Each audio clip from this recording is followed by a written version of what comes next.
আয়ে অপরাধ, আয়ে অন্ধকার, আয়ে অন্যায়, আয়ে অবিচার,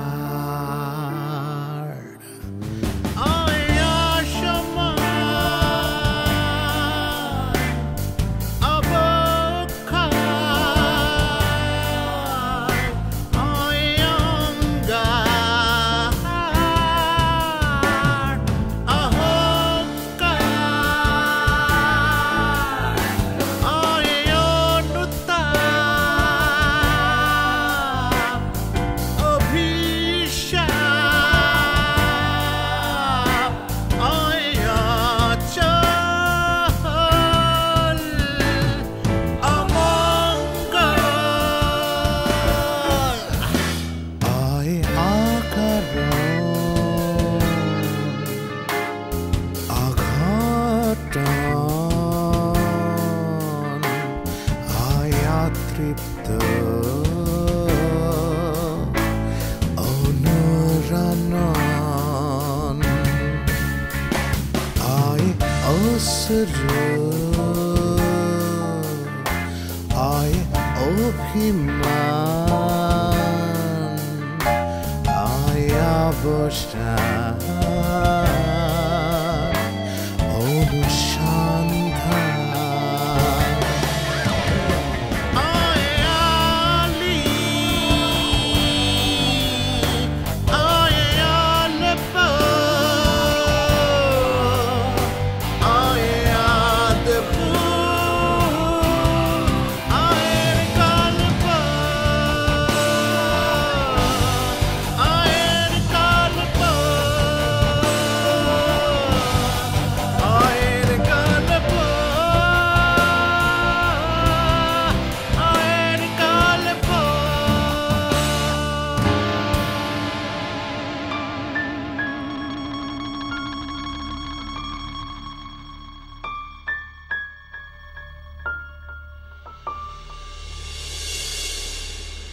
দৃষ্টিভঙ্গি মানুষকে করে তোলে সজ্জন, অসজ্জন, মহান কিংবা সাধারণ।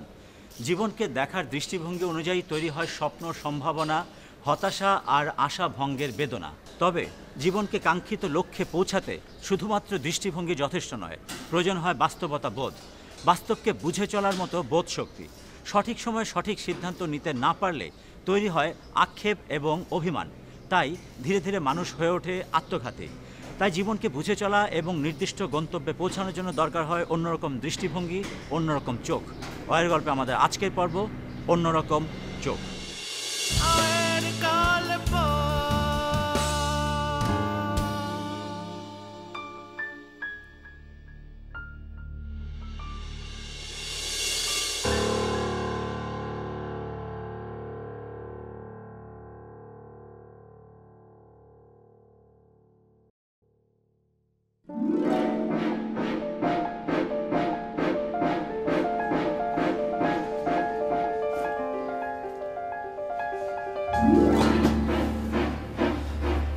সরি, মনোযোগটা মনে হয় নষ্ট করে দিলাম।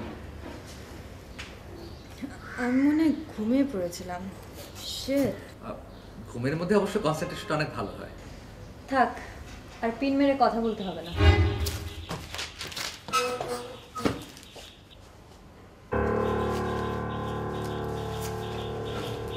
বইটা জায়গা মতো তুলে রেখে যেতে পারতেন। আই গেস আপনি সাম বাজি টাইপের মেন্টাল প্রেশার আছে।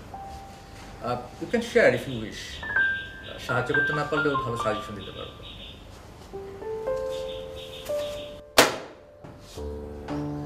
নিজের কাজে তো উল্টাপাল্টা, আবার অন্যদের ব্যাপারে নাক গলাতে আসছেন। কি উল্টাপাল্টা? বই পড়ে গেছে তাই? পড়ে গেলে তুলে রাখতে পারে, নিজের মতো এরকম বই খোলা রেখে যায় না। কে তুলে রাখবে, খেয়াল আছে? যত সব জ্ঞানদাতা, কোথা থেকে যা আসে।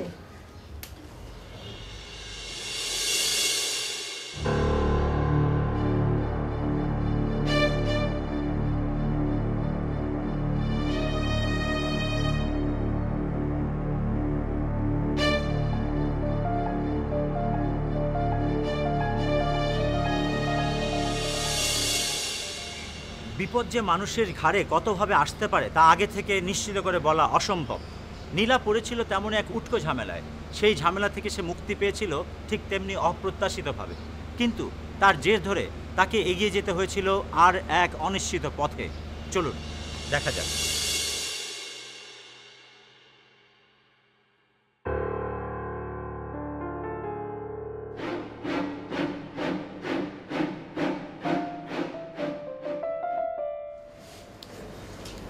কি ব্যাপার নীলা, এখানে কেন? ও আসসালামু আলাইকুম স্যার।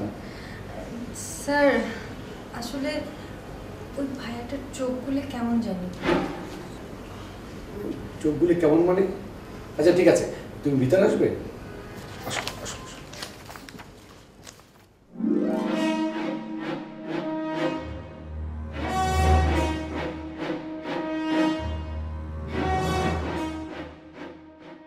নীলা, তোমার অ্যাসাইনমেন্ট জমা দাওনি? না স্যার, মানে একটা বাজে ঘটনা ঘটেছে। কি বাজে ঘটনা ঘটেছে?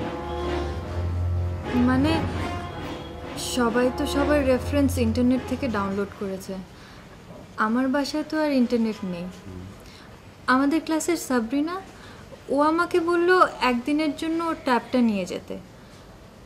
বলল যে সব রেফারেন্স ডাউনলোড করে সেভ করে নিতে, তাতে ওরও কাজে দেবে, আমারও কাজ হয়ে যাবে। Good, very good. ক্লাস ফেলোদের মধ্যে শেয়ারিং স্পিড থাকা উচিত। কিন্তু স্যার আমি ওই ট্যাবটা নিয়ে বাড়ি ফিরছিলাম রিকশায় করে। রিকশায় বসে আমি ব্রাউজিংও করছিলাম। ঠিক এই সময়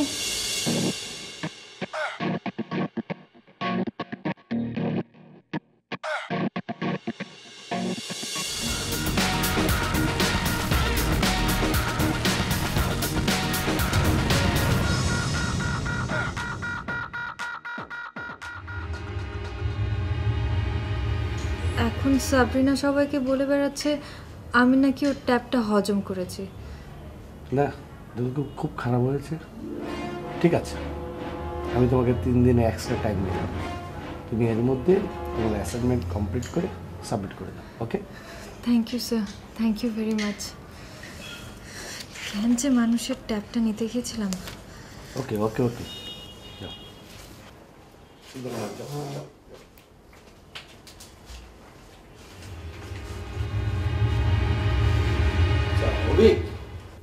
কিছু মনে করো না, আমার কিছু স্টুডেন্ট আসছে এখানে, ওই আমার কোর্সের বিষয়ে আলোচনা করবে।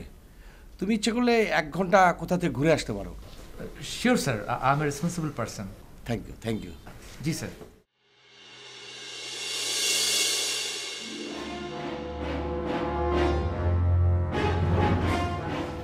থ্যাঙ্কস গড, পেয়ে গেলাম। I think problem solved. বসো বসো বসো। আপনার কী problem? I have no problem. আমার কোনো সমস্যা নেই স্যার। আপনার এক স্টুডেন্টকে আমার একটু দরকার ছিল স্যার। আচ্ছা, কার কথা বলছো? রাইট হিয়ার, গতকাল যে এসেছিল আপনি তাকে 3 দিন সময় দিয়েছিলেন অ্যাসাইনমেন্ট সাবমিট করার জন্য। ও, নীলার কথা বলছো? সে আবার কি করলো? না না, সে কিছু করেনি, আমারই আসলে তাকে একটু দরকার। এক কাজ করো, ওই লেকচার থিয়েটারে যাও, ওখানে পেতে পারো। আর ওখানে যদি না পাও অবশ্যই ক্যান্টিনে গেলে পাও। স্যার ও স্যার আজকে স্যার ক্যাম্পাসে আসেনি। তাহলে তো আমার কিছু করার নেই। স্যার একটা রিকোয়েস্ট করব, ওর কন্ট্যাক্ট নাম্বারটা যদি আমাকে দিতেন, আমার সত্যি খুব দরকার। তুমি এক কাজ করো, ওর বন্ধু বান্ধব থেকে নিয়ে নাও। সেটা বোধহয় স্যার ঠিক হবে না। ওর বন্ধুদের কাছে নাম্বার চাইলে ওরা ভাববে আমি বোধহয় স্টকিং করছি। কিন্তু স্যার আপনি স্যার অনেক জ্ঞানী মানুষ sir, you can trust with me. আচ্ছা ঠিক আছে, তবে কোনো বাজে কিছু না ঘটে যেন। Not at all sir, I am a responsible person sir.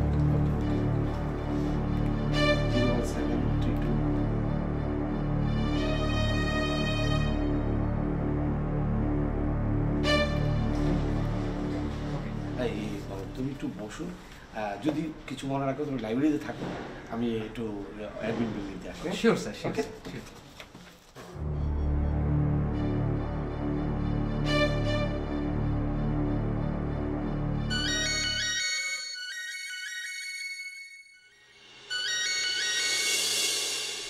I M that strange character আপনাদের লাইব্রেরিতে স্টাডি করি। অভিক আমার নাম। কেন ফোন করেছেন? নাম্বার কোথায় পেলেন? প্লিজ আমাকে ভুল বুঝবেন না, I am a responsible citizen. বক্তব্য কি বলুন। আমার আপনাকে ভীষণ দরকার, ইটস ভেরি আর্জেন্ট। জি জি আজকে। আজকে দরকার হলে তো আপনাকে বাসায় আসতে হবে। থ্যাংক ইউ, কোনো সমস্যা নেই। Address please. এখন না, বিকালে আসতে হবে, বাসায় এখন অন্য কেউ নেই। ঠিক আছে, বিকালে আসবো। জি অ্যাড্রেসটা প্লিজ। জি ঠিক আছে, থ্যাংক ইউ।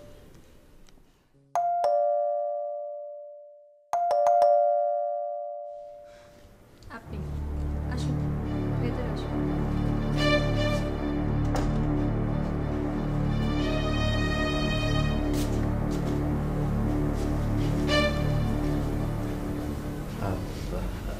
অন্যরা বাসায় এসেছে?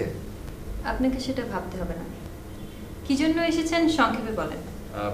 রাইট, সংক্ষেপে বলেন। ঠিক,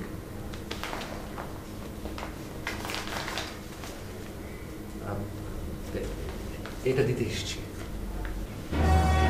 এটা কি? ইনস্ট্যান্টলি ট্যাবটা কিনে নিন, কালকেই 30,000 আছে, হয়ে যাবে। মানে কি? আমি চিনি ওই মেয়েকে, ভীষণ নাকুচো, মানুষকে মানুষ মনে করে না। তো ট্যাবটা কিনে ওর হাতে ধরিয়ে দিন, কাহিনী খতম। আমাকে উদ্ধার করে আপনার কি দরকার? নাথিং। আসলে আমি অনেক কিছু টের পাই, অনেক কিছু বুঝতে পারি। কাল রাতেই আমি স্বপ্ন দেখেছি, তার সংকেতটা হলো আপনি এবং আপনার পরিবারের পক্ষে এখন ট্যাপ কানের টাকা এফেক্ট করা কোয়াইট ডিফিকাল্ট। টের পেয়ে বেশ ছুটে এলেন কৃপা করার সুযোগ নিতে, রাইট? অ্যাবসলিউটলি রং। আমি কি সুযোগ নিব? আপনি কি ভাবছেন আমি আপনার সাথে অ্যাফেয়ারে জড়ানোর জন্য টোকরা দিতে চাচ্ছি বা কোনো কুপ্রস্তাব দিতে চাচ্ছি? সেই মনে আপনার মতলব আপনিই ভালো জানেন।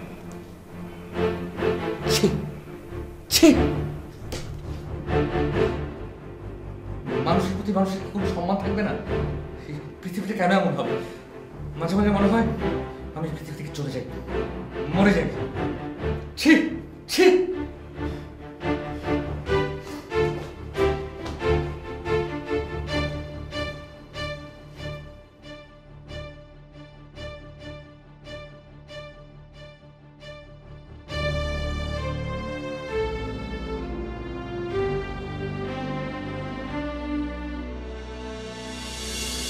বিপদ অনেক সময় ছোট হলেও তা হয়ে উঠতে পারে নিজের মনের জন্য অনেক বড় যন্ত্রণার। কথায় বলে 12 মুশকিল 13 আসান।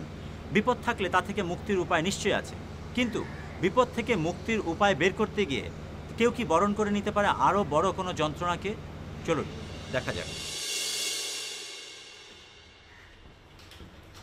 আসসালামু আলাইকুম স্যার। ওয়ালাইকুম আসসালাম। কি কেমন আছো? ভালো স্যার। Assignment complete. একটা জায়গায় এলাবোরেট করতে পারিনি রেফারেন্সের অভাবে। ও মাই গড, কি বলছো? ঠিক আছে, তুমি আমার টেবিলের উপরে রেখে যাও, আমি দেখে নেব। আচ্ছা, ওই অভিক নামের ছেলেটা তোমাকে খুঁজছিল সেদিন। স্যার, আপনি ভাইকে চেনেন? হ্যাঁ চিনি বলতে ওই আমাদের ইউনিভার্সিটির ওই যে আতিক স্যারের পরিচিত মেধাবী ছাত্র। সে নাকি ওই তোমাদের টিউটোরিয়াল লাইব্রেরিতে স্টাডি করবে, সেজন্য রিটার্ন অ্যাপ্লিকেশন করেছে, এই ভিসি স্যার পারমিশনও দিয়েছে। স্যার, এমনিতে সে কি করে কিছু জানেন? এমনিতে কিছু করে, আবার এমনিতে কিছু করে না, ওরকমই। কেন, কিছু করেছে নাকি? এমনিতেই স্যার। আসলে ওনার চোখগুলো আমার কাছে খুব স্ট্রেঞ্জ মনে হয়। মনে হয় কি উনি অন্য জগতের মানুষ। তুমি ঠিকই বলেছ, ও ওরকমই। শোনো, সে কিন্তু খুব মেধাবী ছাত্র, সে একটা ফিল্ম বানাবে, তার কিন্তু কোনো স্ক্রিপ্ট নেই। ইন দ্য মিন টাইম সে 4-5টা ছেলেকে কাস্টিং করে রেখে ফেলেছে, এবং তাদের হাত খরচের জন্য টাকা, পরীক্ষার ফিস কার কার যেন দিয়েছে। আর কেউ যদি নিতে না চায় তা কী বলে জানো? শুটিংয়ের সময় টের পাবে টাকার কি জ্বালা। আর একটা কথা, যে অ্যাক্টিংয়ে কোনো ফাঁকি দেওয়া যাবে না, হারে হারে টাকা শোধ করে নেব, বুঝলে? ও তাহলে স্যার আমি অ্যাসাইনমেন্টটা আপনি টেবিলের উপর রেখে দিন। ঠিক আছে, তুমি আমার টেবিলের উপর রেখে যাও, আমি দেখিয়ে দেবো না। ওকে?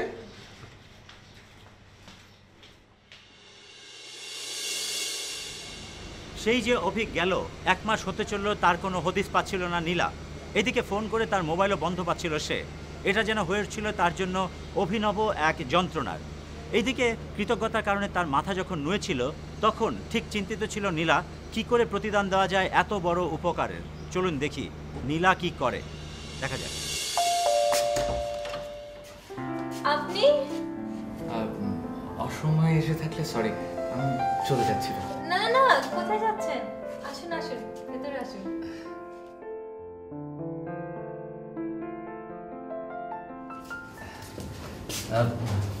ফোন করে আসতে পারিনি বিকজ ফোনটা হাতছাড়া হয়ে গেছে। স্মল ছিনতাই কেস। ছিনতাই? কবে হলো? তাও 4 সপ্তাহ হবে। তারপর? তারপর আর কি, সস্তা দেখে একটা ফোন কিনে নিলাম, সিম তুলে আবার কালেক্ট করে নিলাম, কিন্তু পুরনো নাম্বারগুলো ঠিক রিকালেক্ট করতে পারিনি। তাহলে এতগুলো দিন কোথায় কাটালেন? হঠাৎ করে একটু রংপুর যেতে হচ্ছিল একটা কাজে। রংপুর? কি কাজে? আমার ফিল্মে প্রোডাকশন বয় হিসেবে কাজ করবে মতি, খুব ভালো ছেলে। ও দেশের বাড়িতে একটা ঝামেলায় পড়ে গেছিল, সেই জন্যে আর কি। ও, আপনাকে দেখে অনেক ক্লান্ত মনে হচ্ছে, বেশ ঘেমেও গেছেন। খাওয়া দাওয়া কিছু হয়েছে? আসলে খাওয়া জিনিসটা আসলে অনেক বেসিক, লুকোনো যায় না, তাই না? আচ্ছা, আপনি একটু বসুন।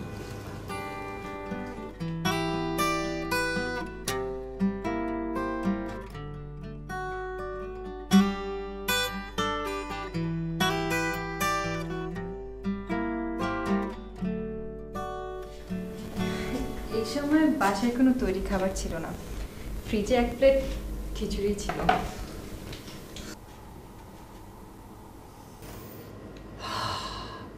ফ্রিজের ঠান্ডা খিচুড়ি যে কি উপাদেয়, বাঙালিকে ঠিক বোঝানো গেল না। শোনো, তোমাকে একটা মজার কথা বলি। প্রাপ্তবয়স্ক একজন মানুষের সারাদিনে মানে 24 ঘন্টায় যে পরিমাণে ক্যালোরির প্রয়োজন হয় তার মাত্র 4টা পাকা কলাই আছে। ও সরি, আমি তুমি বলে ফেললাম। তুমি বলা ঠিক হয়নি, আপনি বলা দরকার। আপনি ডাক্তারতে একটা সম্মানের ব্যাপার আছে, তাই না? এরকম অচেনা অজানা মানুষের পিছনে টাকা না ঢেলে নিজের খাওয়া দাওয়ার দিকে একটু খেয়াল রাখা উচিত না?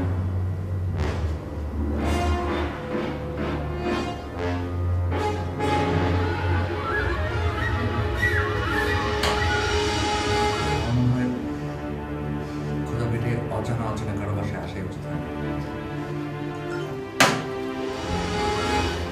কোথায় যাচ্ছেন? আমার আসাই উচিত হয়নি, আমার চলে যাওয়া উচিত।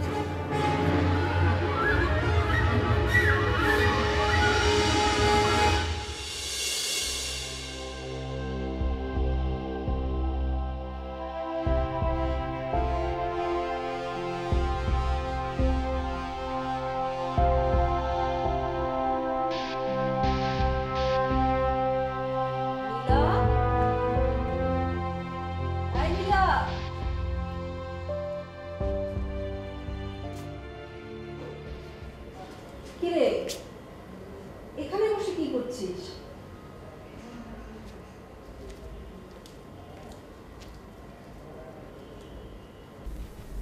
কিরে, এতক্ষণ ধরে ডাকছি, শুনতে পাসনি? এখানে বসে বসে একা কি করছিস? ও আপু, কেন ডেকেছিলেন? কোচের জন্য ডেকেছিলাম। এখানে বসে আছিস কেন? না, কিছু না, চিন্তা করছিলাম। চিন্তা? কিসের চিন্তা? কিছু না, ওই যে ওই ভাইয়াটার কথা বলেছিলাম না, উনি আজ এসেছিলেন। তো কি জন্য জানি রাগারাগি করে হুটহাট চলে গেল। আচ্ছা, তার মানে ওনার চোখগুলো না অন্যরকম। আপু বিশ্বাস করো, আমি ভীষণ ভয় পাচ্ছি। রাক্ষস টাক্ষস নাকি? তোকে খেয়ে ফেলবে? না না, ওরকম কিছু না, অন্যরকম। ঠিক আছে, ওকে একদিন আসতে বলতো, আমি দেখব অন্যরকম কি আছে ওর চোখে। এখন চল, আয় আয় আমার সাথে, চলে আয়।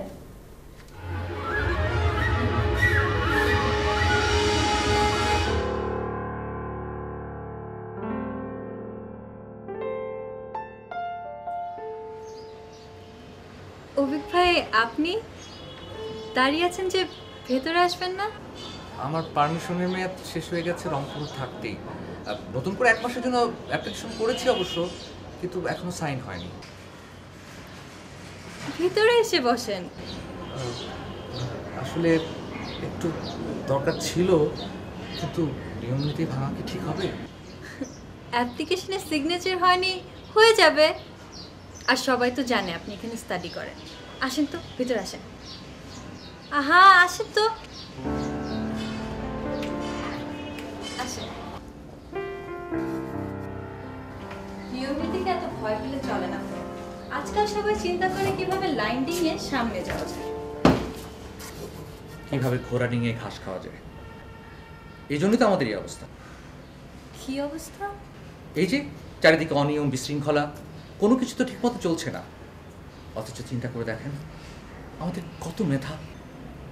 আজ কিন্তু আপনি খাননি, আমার হাতে ধরা পড়ে গেলেন। খাওয়াটা কোনো বিগ ডিল না।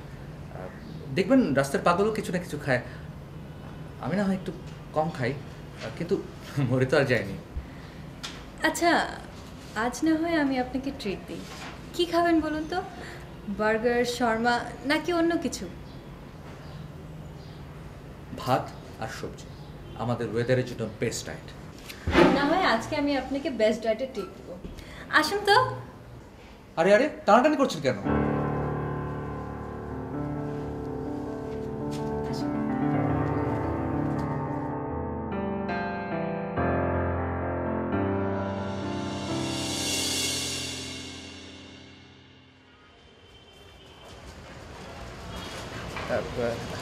আমার না ক্যাভিটি অনেক বড় হয়ে গেছে। মাংস না খেলেও দাঁত খুঁচাতে হয়। বলুন তো, কি লজ্জার ব্যাপার না? দাঁতে ক্যাভিটি হলে ফিলিং করাতে হয়। ফিলিং করাতে গেলেই তো কষাই বেটা কেমন ছুরি চালাবে। আপনার ধারণা আছে কোনো? কষাই মানে? ওই হলো। আচ্ছা, আপনি যে আমাকে এরকম প্রতিদিন খাওয়াচ্ছেন, এতদিন আমি কীভাবে শোধ করবো? ঋণ?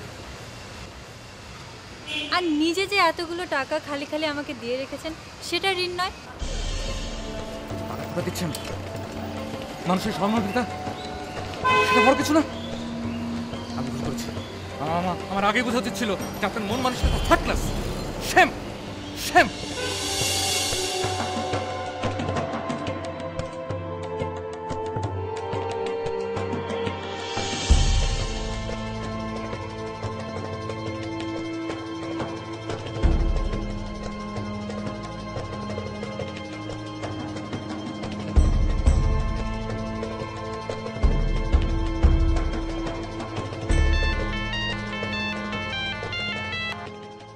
হ্যালো হ্যালো, ভাইয়া, একটু কথা বলা যাবে? হ্যাঁ, বলতে পারেন।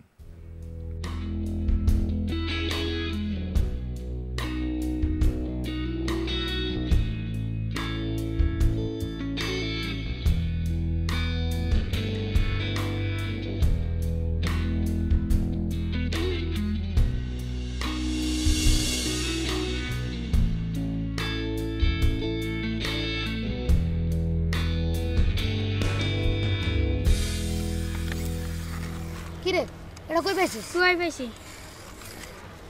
এই খেলনাটার অনেকটা দাম হইব, এখনো ভাঙে নাই, ঠিকই আছে। হাসা কথা কই পাইছিস? আমি জানি ওই চুরি করছে। কিরে চুরি করছিস? চুরি করা ভালো না, আমারে দেওয়াস না। মা মরে যাওয়ার পর বাবা আরেকটা বেটির বিয়ে করে আছে। সৎ মা দেখতে না পাইরা বাড়ি থেকে বাইরে হয়ে গেছি। না খায়া থাকলেও কোনোদিন চুরি করবো না। মায়ে মরার আগে বলে গেছে, জীবন বাবা কারো ক্ষতি করবা না, মিশা কথা বলবা না, পারলে মানুষের উপকার করবা, আর কোনোদিন চুরি করবি না।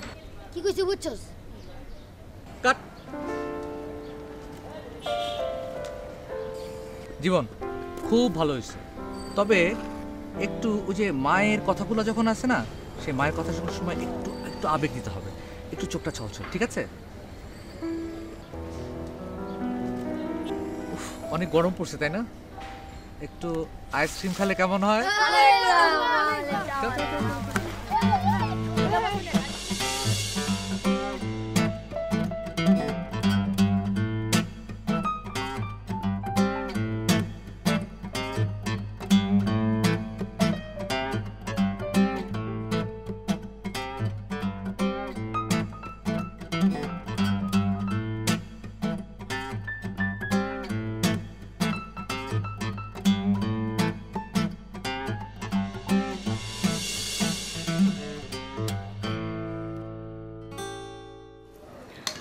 আমাদের না একটা মামাতো ভাই ছিল, ছিল মানে আছে আর কি, একদম তোমার মতো আওলা বলা।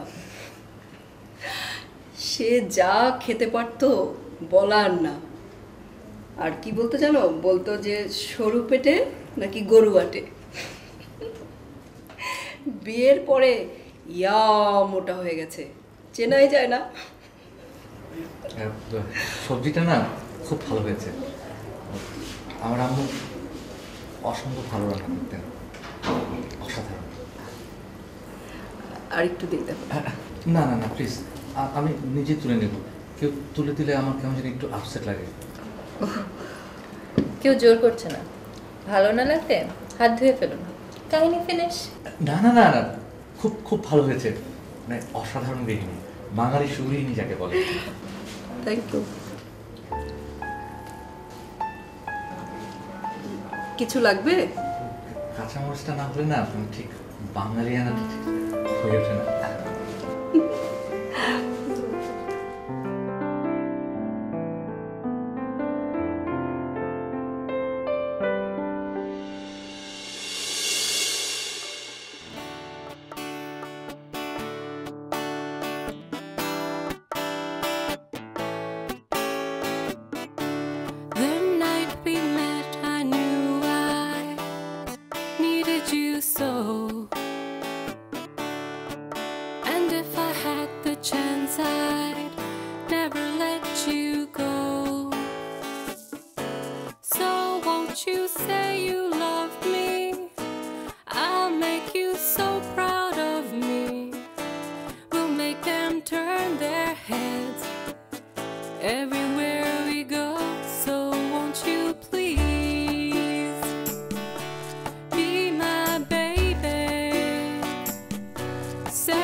তোরা এসেছিস? শরীর ঠিকই আছে। এই তোদের জন্য একটা জিনিস আছে, দাঁড়া। এই এটা চকলেট, নাও নাও নাও নাও নাও। এটা তোমার, এটা তোমার। মেহেদি, এত দূরে কেন? কাছে আসো। কি হয়েছে? আমার মা অসুস্থ, চিকিৎসার জন্য টাকা লাগবে। মা অসুস্থ?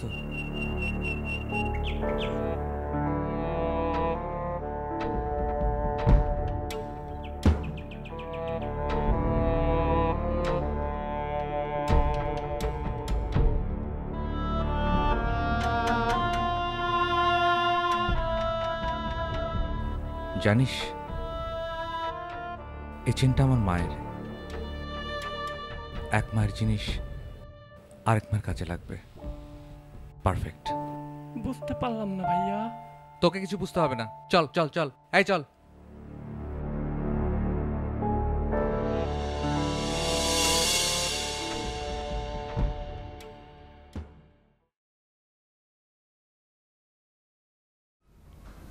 কিরে, তোর আবার কি হলো? কয়েকদিন ধরে অভিক ভাইয়ের ফোন বন্ধ। শোন, তোকে একটা কথা বলি, ইমোশনালি নিস না।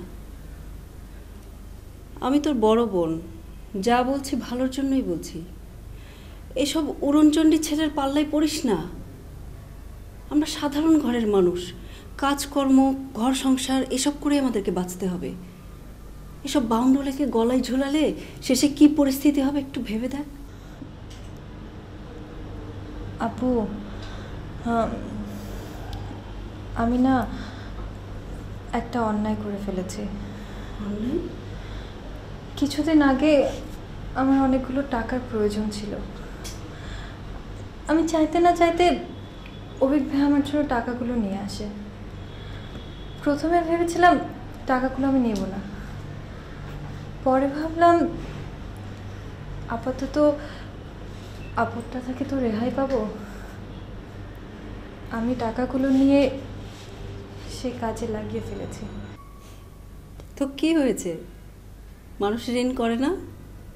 লেখাপড়া শেষ করে একটা কাজে ঢুকবি, তারপর একটু একটু করে একবারে না পারিস কয়েকবারে ঋণ শোধ করে দিবি, ব্যাস হয়ে গেল।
কারো সহজাত সরলতা সৌন্দর্যকে নিজের নিটল চিন্তার মাধুরী দিয়ে অভিবাদন জানানো যায়, কিন্তু নিজের মনের সে সৌন্দর্য নিয়ে কি পৌঁছানো যায় ইচ্ছা পূরণের সিঁড়িতে? এই দ্বন্দ্বে পড়ে নীলা কি ক্রমাগত দুর্বল হয়ে পড়ছিল অভিকের প্রতি? ভালোবেসে ফেলছিল তাকে, নাকি এ ছিল শুধুমাত্র তার কৃতজ্ঞতা বোধের বহিঃপ্রকাশ? চলুন দেখা যাক।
বাবা হয়েও আপনি তার খোঁজটা রাখতে পারেননি, ব্যাপারটা অত্যন্ত দুঃখজনক।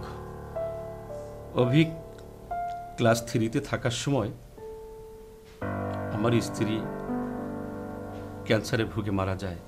অনেক বছর থেমে থাকার পরও আমি আবার বিয়ে করি। একা একা রাস্তাঘাট চিনতে শিখে অভি প্রায়ই বাইরে রাত্রি কাটাতো। মাঝে মধ্যে আমাকে জিজ্ঞেস করে ওর বন্ধুদের বাসায় থাকতো। তারপর অভিও বড় হয়ে গেল।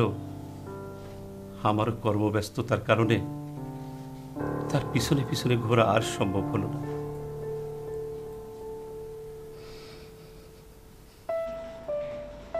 আপনি? জি, আমি নজিবুদ্দৌলা, অ্যাসিস্ট্যান্ট প্রফেসর। স্যার বসুন, উনি মিতের বাবা। কি হয়েছিল? সম্ভবত প্রচণ্ড গরমে উত্তরা ফুটওভার ব্রিজে হাঁটার সময়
ওখানকার কিছু লোকজন ওনাকে নিয়ে ঢাকা মেডিকেল কলেজ হাসপাতালে নিয়ে যায়। কর্তব্যরত ডাক্তার তাকে মৃত বলে ঘোষণা করে। আমি এসেছিলাম আমার স্টুডেন্টের খোঁজ নিতে। জি মিস নীলা, ওনার ফোন থেকে মিতের ফোনে পরপর কয়েকটা মিস কল উঠেছিল। Excuse me. Hello, yes sir. জি স্যার, জি স্যার।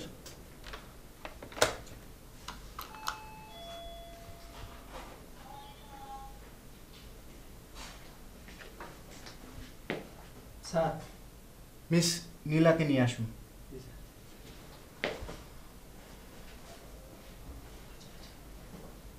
আপনার একটু বসুন, আমার জরুরি একটা কাজ। ঠিক আছে।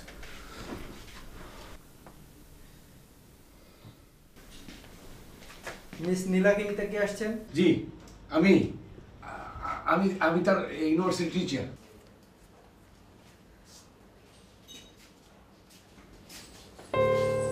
স্যার,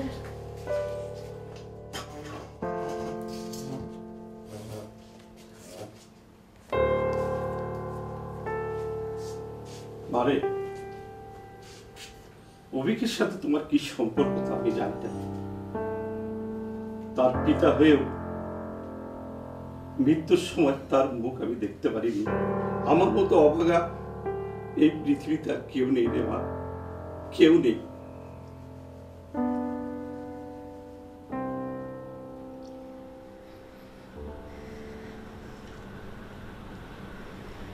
কে জানে কে আসলে অভাগা।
আত্মত্যাগী, পরোপকারী, অন্যায়ের প্রতিবাদকারী অভিক নিজের প্রতি ছিল অযত্নবান। তাই না খেয়ে ধীরে ধীরে দুর্বল হয়ে অভিক ফুটওভার ব্রিজ থেকে পড়ে গিয়ে তাকে বরণ করতে হয়েছিল অপঘাতে মৃত্যু। অভিক মারা গেলেও তার সেই পরোপকারী মনোভাব সে রেখে গিয়েছিল নীলার মাঝে। আত্মত্যাগী মনোভাব এবং পরোপকারের স্পৃহা এসবই মহৎ মানবিক গুণাবলী। মহৎ মানবিক চিন্তায় কেউ যদি ক্রমাগত নিজেকে করে চলে অবজ্ঞা, তাহলে ঘটতে পারে অনাকাঙ্ক্ষিত অপঘাত। অভিকের চোখ ছিল অন্য আর 5 জনের চোখের চাইতে আলাদা। সে অন্যায়কে অন্যায় বলে ঘৃণা করতে জানত। শুধু জানত না একটি সত্য, জীবনে সুন্দর চিন্তার যেমন প্রয়োজন আছে, তেমনি প্রয়োজন আছে বাস্তবতা বোধ এবং বিচক্ষণতার। বন্ধুরা, আজই অবধি, আবার দেখা হবে অয়ের গল্পে নতুন কোনো গল্প নিয়ে বাংলা ভিশনে। সে পর্যন্ত ভালো থাকুন, সুস্থ থাকুন, থাকুন নিরাপদ।